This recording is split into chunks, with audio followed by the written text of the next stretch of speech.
Good morning, church. Good to be with you today.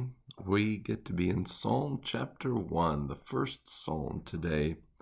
How happy is the one who does not walk in the advice of the wicked, or stand in the pathway with sinners, or sit in the company of mockers. Instead, his delight is in the Lord's instruction, and he meditates on it day and night. He is like a tree planted beside flowing streams that bears its fruit in its season, and whose leaf does not wither. Whatever he does prospers. The wicked are not like this. Instead, they are like chaff that the wind blows away. Therefore the wicked will not stand up in the judgment, nor sinners in the assembly of the righteous.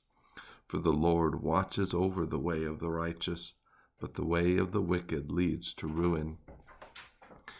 Paul says, "Do not be deceived. Bad company corrupts good morals.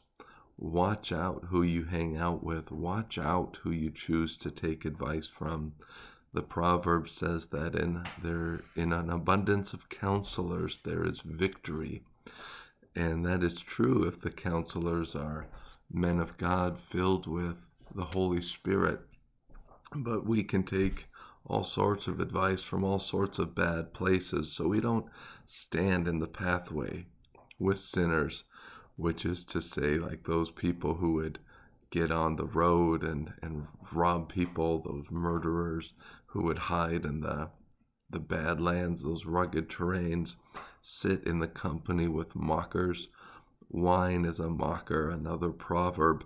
So we don't go around getting drunk, being gossips, administering scorn to those behind their back.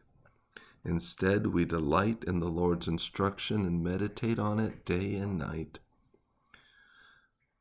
This is what we need to be about, thinking about what the Lord our God is directing us to.